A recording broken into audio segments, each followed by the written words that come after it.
these are not just people who are coming from places that are being bombed right now, but also people from the deoccupied areas who spend months under Russian occupation.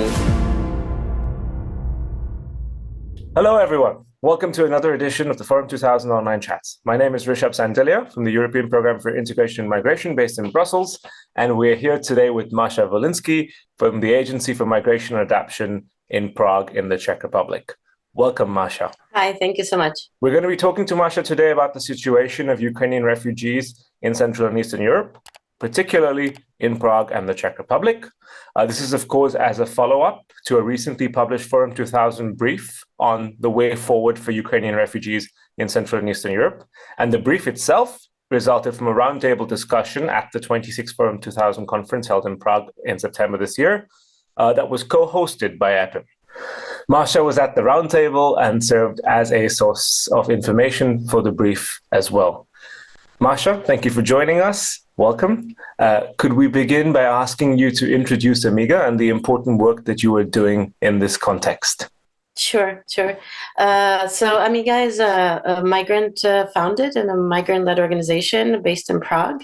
We've been around for about 12 years, working on integration through volunteering and other sort of participatory community methods to improve integration of migrants in Czech society.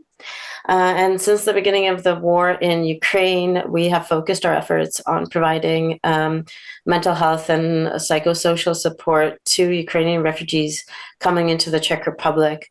Our work focuses on Prague primarily, but we are also communicating with partners around the country. And we've also been lucky to form a team of actually Ukrainian refugee psychologists who are helping their country people in this difficult time. Thanks, Masha. Masha, as my first question, could you identify some of the key current issues that you are seeing in your work on Ukrainian refugees in Prague? Mm-hmm. Sure. I will start maybe with the most pressing issue that is particularly difficult now that winter is coming, and that's the issue of housing. In the beginning of the crisis, most refugees were placed into housing that was free or that was sort of very cheap. A lot of Czech families took in refugees into their homes or into their spare apartments. Now we're in almost the 10th month of the war, and most refugees are losing their accommodation, whether it's in private homes or in mass accommodations that are mostly closing down now. And the accommodation crisis was here partly even before the war. There was an issue for many Czechs to find accommodation. Prices are very high right now, and there are very few solutions that are being offered that would help refugees not end up on the streets. Next issue is probably education. A lot of children, I'd say majority of Ukrainian refugee children entered school in September, but not all. There are not enough places for certain age groups, and for example, for children with special education needs, very often Czech schools are not able to accommodate them. And at the same time, there's an adaptation problem. Schools are not all schools are well prepared for a large number of students that don't speak Czech. There are not enough assistants. There's not enough preparation for teachers.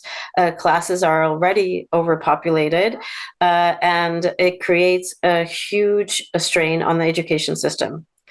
And maybe the last issue I would mention would be healthcare, which although the Czech government offered all refugees free healthcare and health insurance in the beginning, there's still a great lack of doctors, both for adults and for children.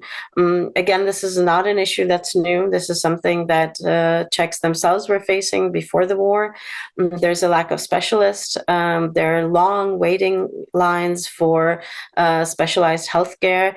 And when you are in crisis, when your physical health and mental health are so linked, as is the case for very many refugees, sometimes waiting for 2-3 months to see a neurologist or another specialist is very dangerous. And this is something that's also difficult to address, because we can't just come up with hundreds of new doctors overnight. So those three things, I'd say housing, education, and healthcare, are particularly problematic right now. Thank you, Masha. Before we do a deep dive into mental health and psychosocial support, perhaps some clarification would be of use to our listeners and viewers. Masha, could you talk a little bit more about the cyclical nature of the movement of Ukrainian refugees within Central and Eastern Europe, and why this is so important to your work, or how it affects decisions that policymakers make? We know that many came to the region in spring and ended up going back to Ukraine in the summer and are now returning to the region for the winter. So how does this affect, decision-making on the ground? Mm-hmm. Yeah, absolutely. I mean, this is very different. This is something that definitely separates this population of refugees from those we've seen before. It's not just cyclicity that you mentioned, but it's the fact that sometimes, for example, grandparents come with their very often daughters and grandchildren in the beginning. Then many of them did leave in the spring and summer. Now some of them are coming back. This creates one of the issues on the very ground level. This creates a lot of instability for these families. Sometimes parents go back, not having found jobs here. In order to maintain their family budgets, they have to surprisingly return to Ukraine. Sometimes they leave their children behind with other carers, and that creates a lot of issues in our work particular, because these are children who very often are, without their parents. They're without sort of protection. They feel abandoned once again, having left their home countries suddenly, now being alone in this country, or just, let's say, with grandparents or external carers. This also creates a problem administratively, of course, because there is sort of, the movement creates, I think, chaos for the generally slow-moving bureaucratic machine. It creates a lot of, I think, skepticism from the side of Czech authorities. We have seen this in the summer when rules have became stricter for payments to refugees, because there was this skepticism about whether refugees receiving government subsidies are actually living in the Czech Republic. And also it creates issues with things like health insurance and healthcare, where refugees who have left, they lost their right to health insurance. Sometimes they don't register when they get back. And then they need to go to a doctor and they're unable to receive healthcare. Masha, clearly all that movement poses a challenge to people's mental health and exposes them to multiple traumas. People were here in the spring, they went back, and now they're back again for the winter, potentially exposed to the ravages of war. Can you talk a little bit more about AMIGA's work specifically on mental health and how you're supporting people, and especially people with multiple traumas? Mm-hmm. Maybe let me touch on mental health first. Of course, these movements back and forth, separations of families, uncertainty about the future, about the possibility of either stabilizing here, staying here, adapting, or returning to Ukraine. All of this puts a great strain on mental health of refugees, which frankly really poses a problem for their potential integration in this country, for their ability to find and hold down jobs, for their ability to take care of their families, find accommodation, things that are very practical, but are also very difficult when you're under a lot of psychological strain. We're seeing, of course, more people coming in with post-traumatic stress symptoms, in some ways maybe even more than in the spring. These are not just people who are coming from places that are being bombed right now, but also people from the deoccupied areas who spend months under Russian occupation.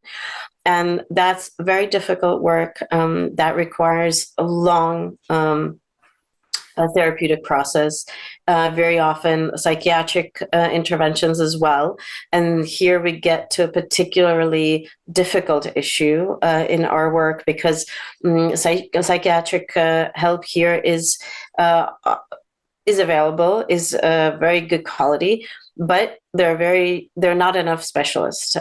Czechs are used to waiting months to see a psychiatrist, and that's something that's very difficult in this kind of emerging situation.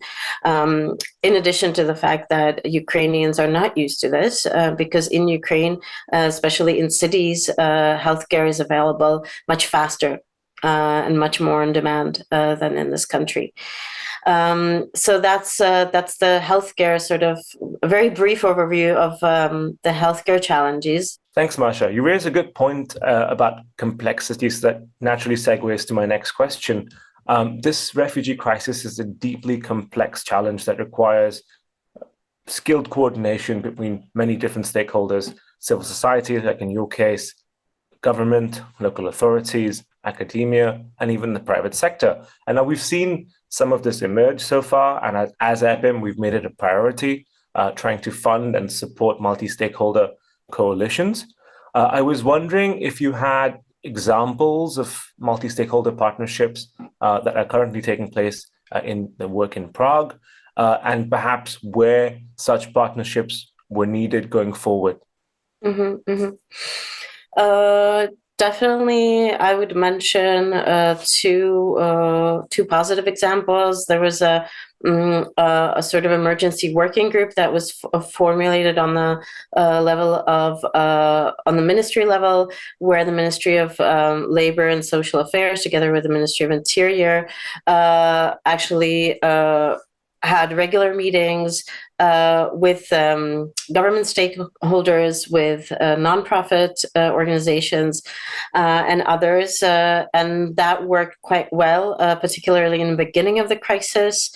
The nonprofit sector, headed by the Migration Consortium, also sort of formed its own emergency response.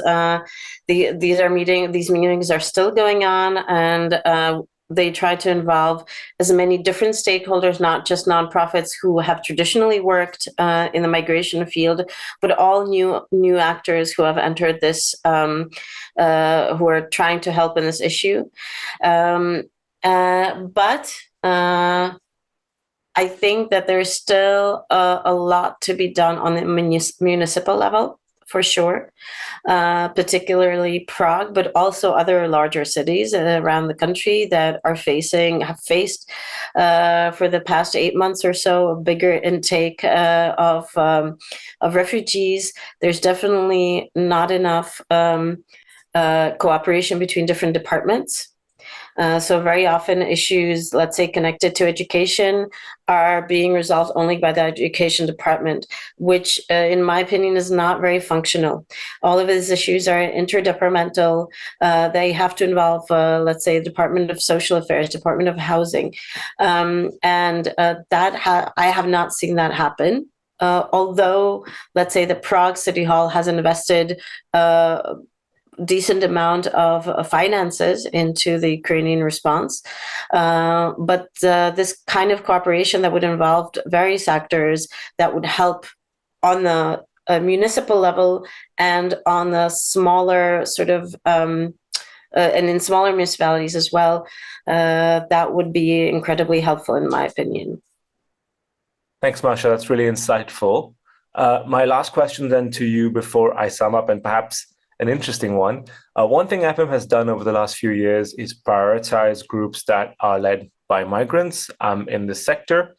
I understand that you yourself are a migrant from the former Soviet Union, as are most of your colleagues at AMIGA. Could you tell us more about how that came about, and why migrant-led groups like yours have been so vital to this response, and perhaps why they're able to work better with Ukrainian refugees than, say, in comparison to other groups that are not migrant-led?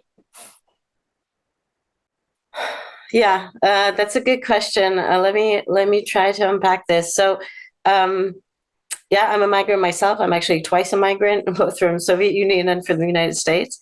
And everybody on our team is, although some of us have Czech passports, we're all migrants who've lived here sometimes for very long. And I think definitely in this crisis, we are sometimes more flexible and maybe are able to much quicker assess the needs of the refugees or of anybody or any migrant in need. And we're able to be a bit more flexible maybe. And this might be because of our size, because we're relatively small. But it also, I think, is about sort of being able to communicate with refugees in their own language, within their own cultural sphere. I think that has proved to be incredibly helpful. And I think, as I mentioned, we have a team of actually Ukrainian psychologists, and obviously that's a great headway into the refugee community. The refugees themselves, they're able to offer help, and they're able to also communicate with us the particular needs and particular maybe culturally sensitive issues that even we might not be aware of, because we've been living here for a long time, and at the same time we have the benefit of having friends and colleagues in Czech organizations, which helps us sort of integrate these issues much more into the Czech sphere. And I think that is something that is also very much missing, although attempts have been made. But I think much greater participation of refugees and migrants in general in discussing these issues on the municipal level, on the ministry level, even on the government level, would be, I think, helpful in the future, because these are the people who can best define the needs, but can also offer sometimes much more maybe flexible solutions to certain problems. The Ukraine since 2014 has dealt with crisis basically nonstop. And they actually have a lot of interesting approaches, interesting ways of dealing with crisis situations that we're trying to learn from. And maybe these could be learning points as well for Czech cities and government as well. Thanks, Masha. That's really great. Finally, to close out, and I realize this is a bit of a difficult task, could I ask you to summarize with 3 key takeaways? I know it's an extremely fluid situation. We're now at the end of November, and we still have potentially more people coming in over the winter as the situation worsens in Ukraine. But what should we be keeping an eye on over the next 90 days? Where are policymakers going to be focused? Where does funding need to be focused? What are you looking at in terms of civil society? And what should our listeners be looking out for? I think one thing that will be really important going forward is actually assessing what has been done already, understanding what we were able to learn. There was a great and in many ways very successful effort to welcome and to, at least from the beginning, settle refugees in this country. There are maybe more coming, although I don't want to be alarmist, but people are in a desperate situation right now in Ukraine. And it would be good not to close this chapter and say, okay, been there, done that, now we're moving on, but to really learn from it, to understand what was done well, what we can improve on, and use that in the coming months. Another, I think, thing I would improve, as I mentioned, housing is a huge problem in many respects, and for most refugees. And I think this needs to be addressed better. There needs to be a better, greater involvement of commercial actors potentially, and communication between governments and commercial actors. And maybe the third thing would be to and again, this is our issue, so this is something that's on my mind, to pay greater attention to mental health of refugees, not just adults, children as well, who, although are very often more maybe malleable, maybe more flexible than adults are, but they're also facing a very difficult situation, having to adapt to schools in a foreign country, having to watch their parents worry about what is happening in Ukraine, what is happening here. I think there needs to be an effort, not just for the refugees, for the local population as well. I think mental health needs of the Czech Republic and of the Czech public are also quite great. And it would be wonderful to see a better integration of mental health services, not just for refugees, but for the whole of Czech society. I think I'll leave it at that, although there are many other, I think, points I could mention. But if I had to mention 3, this would be it. Thank you very much for this enlightening conversation, Masha, on a very important and somber topic. And thank you all for watching this edition of the Forum 2000 Online Chats. And please stay tuned for more. Thank you.